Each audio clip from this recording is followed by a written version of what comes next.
राधे राधे दोस्तों, कैसे हो आप सभी। तो आशा करते हैं आप सभी अच्छे होंगे और हम भी अच्छे हैं। तो आज हम आप लोगों को बताएंगे कौन सी एकादशी नहीं करनी चाहिए, कौन सी एकादशी का व्रत नहीं करना चाहिए, कृष्ण पक्ष की या शुक्ल पक्ष की एकादशी व्रत किसे नहीं करना चाहिए। और तो बात को आप लोग ध्यान दीजिएगा, एकादशी व्रत किसे नहीं करना चाहिए। एकादशी को यदि हम रात्रि जागरण नहीं कर पा रहे हैं तो उसका क्या फल मिलेगा, एकादशी व्रत का उद्यापन करना चाहिए या नहीं करना चाहिए, एकादशी व्रत जो होता है तो वो किस दिन नहीं करना चाहिए, एकादशी का व्रत का पारण किस दिन नहीं करना चाहिए, संपूर्ण जानकारी आप लोगों को इसी एक वीडियो में मिलेगी। तो इसलिए वीडियो को पूरा देखिएगा, बिल्कुल भी स्किप मत करिएगा। तो कई लोगों का प्रश्न है तो कि कौन सी एकादशी का व्रत नहीं करना चाहिए। एक लोगों ने हमसे पूछा था कि हम एकादशी कृष्ण पक्ष की रहें या शुक्ल पक्ष की रहें। अगला प्रश्न है कि हम रात्रि जागरण अगर नहीं कर पा रहे हैं तो क्या हमें फल नहीं प्राप्त होगा। और अगली बात है कि एकादशी व्रत का उद्यापन करना चाहिए या नहीं करना चाहिए। तो कई लोग बोलते हैं कि एकादशी का व्रत पारण जो है सो शनिवार को पड़ रहा है तो शनिवार को पारण नहीं करना चाहिए, तो उस दिन क्या करें। तो ये सभी जानकारी आप लोगों को हम बताएंगे आज। तो आप लोग वीडियो को पूरा देखिएगा। तो अगर अच्छा लगे तो ज़्यादा ज़्यादा शेयर कीजिएगा। तो एकादशी का व्रत है तो सभी को करना चाहिए, तो इसलिए वीडियो को पूरा देखिएगा और समझिएगा, और ना समझ में आए तो आप लोग कमेंट कीजिएगा। वीडियो आपको अच्छी लगे, वीडियो पसंद आए तो वीडियो को लाइक करके चैनल को सब्सक्राइब जरूर कर लीजिएगा और बेल आइकन को प्रेस जरूर कर दीजिएगा, जिससे हमारा नोटिफिकेशन आप लोगों को मिलता रहे। तो एकादशी व्रत जो श्रेष्ठों में श्रेष्ठ व्रत है तो वो एकादशी का व्रत है। तो अगर हम बात करें तो व्रतों की तो जो जननी है तो वह एकादशी है। तो एकादशी का व्रत जो है तो बहुत ही उत्तम और महत्वपूर्ण व्रत है। शास्त्रों में इसकी महिमा का गुणगान किया गया है। इस मुख से इसका वर्णन किया जाए, अगर जितना भी हम इसका वर्णन करें उतना ही कम है। तो इसलिए एकादशी का व्रत जो है तो सभी को करना चाहिए। आपको हम प्रमाण के साथ बताएंगे। मतलब इसमें बताया गया कि जैसे पक्षियों में गरुड़, नदियों में गंगा और देवों में विष्णु और मानव में मनुष्य और वर्णों में ब्राह्मण, तीर्थों में काशी और व्रतों में एकादशी व्रत बहुत बड़ी महिमा अपने आप में रखती है एकादशी व्रत। तो इसको आपको हल्के में मत लेना, नहीं लेना है। इसकी बात को लेकर के हम आपको हर वीडियो में बताते हैं, लेकिन आप लोग ने ध्यान नहीं दिया होगा, तो इसलिए हम आपको पूरा आज समझा रहे हैं कि इतना ज़रूर हम आप लोगों को बताएंगे कि आप सब एकादशी व्रत ज़रूर करें, ज़रूर करें। कब तक करें, बहुत लोग पूछते हैं। तो आप जब तक आपके मतलब शरीर में सांस रहे तब तक आप ये व्रत रखें। जब तक आपका सामर्थ्य है, जब तक आपका शरीर साथ दे रहा है, कह रहा है, तब तक आप ये व्रत रख सकते हैं। तो बहुत ही अद्भुत अलौकिक व्रत है ये एकादशी का व्रत।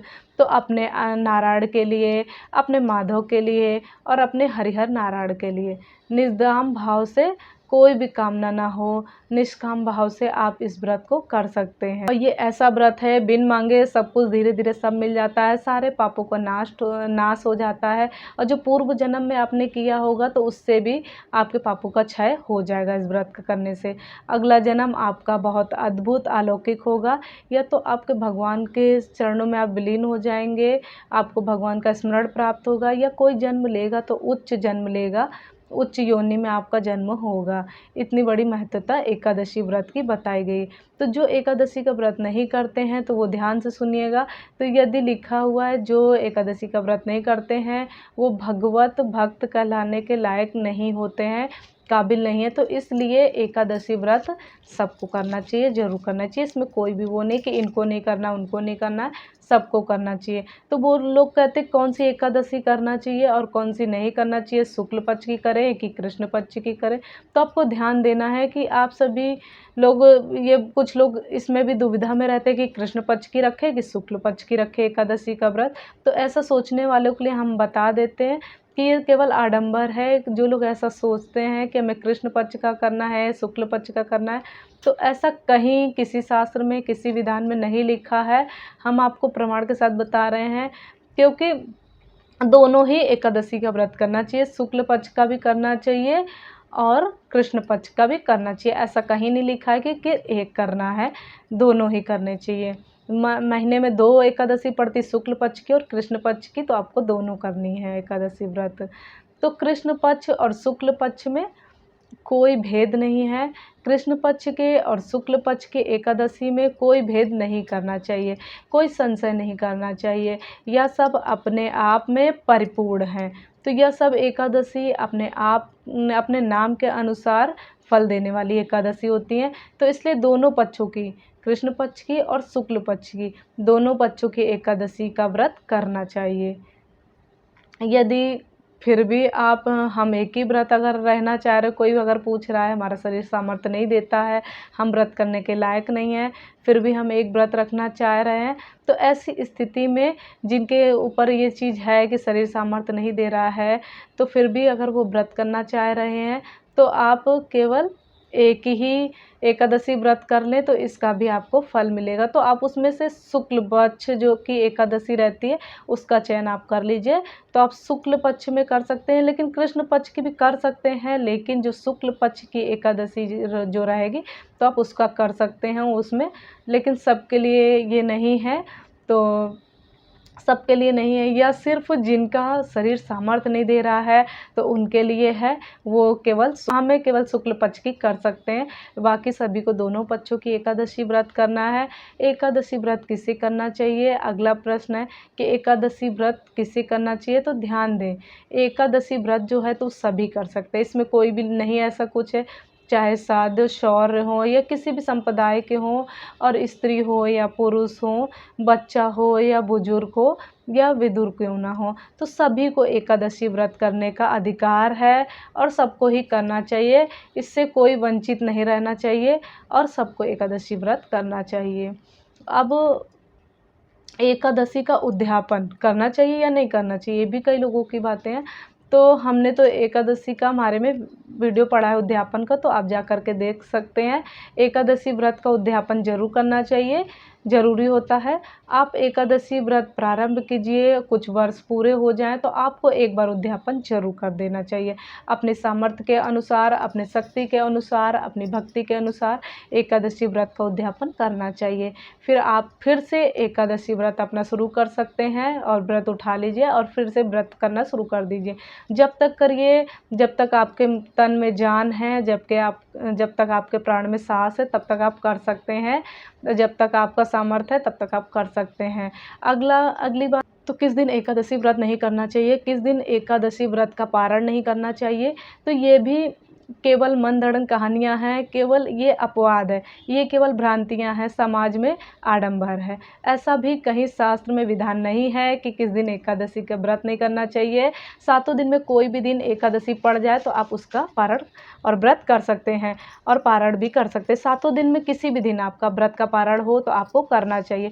जैसा एक प्रश्न आया था कि शनिवार को, शुक्रवार को एकादशी पड़ रही है और शनिवार को एकादशी का व्रत का पारण होगा, तो शनिवार में पारण नहीं करना चाहिए। तो ऐसा नहीं है, ये ना लोगों के द्वारा बताई गई गलत जानकारी है। तो ऐसा नहीं है शनिवार, इतवार, मंगल को एकादशी का पारण नहीं करना चाहिए, तो ऐसा नहीं है। पारण दूसरे दिन होता है, जब भी शुभ मुहूर्त होता है तब करना चाहिए। शनिवार को पड़ रही है तब भी आपको करना है, मंगलवार को पड़ रही तब भी आपको करना है, इसमें कोई संदेह नहीं है।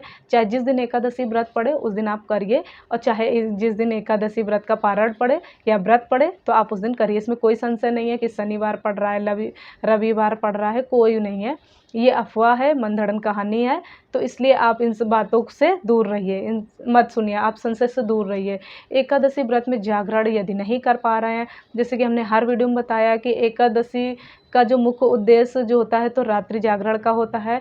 तो बहुत लोग बोलते हैं कि जागरण नहीं कर पाए तो क्या हमें व्रत का फल नहीं मिलेगा। तो जो पाँचों उंगली होती है वो बराबर नहीं होती हैं, लेकिन जागरण का मतलब क्या हुआ, भगवान का चिंतन, भगवान का भजन, भगवान का स्मरण। अगर आपके पास समय का भाव है, आपकी ज़िंदगी बहुत बड़ी भाग दौड़ में है, तो आप आधा घंटे का समय निकाल सकते हैं।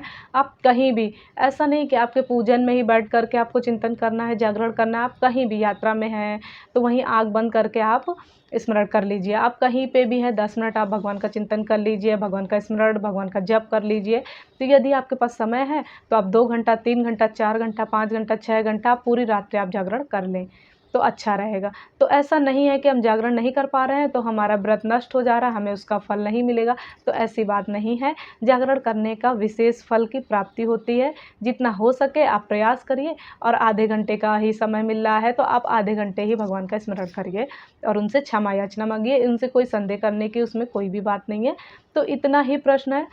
तो ये थी हमारी एकादशी से जुड़ी जानकारी। अगर आप लोगों को अच्छी लगी तो ज़्यादा से ज़्यादा शेयर कीजिएगा, लाइक कीजिएगा और कमेंट में करके ज़रूर बताइएगा, अपने सुझाव ज़रूर दीजिएगा। चलिए मिलते हैं नेक्स्ट वीडियो में, तब तक के लिए राधे राधे। जय श्री कृष्ण, हर हर महादेव, जय श्री राम।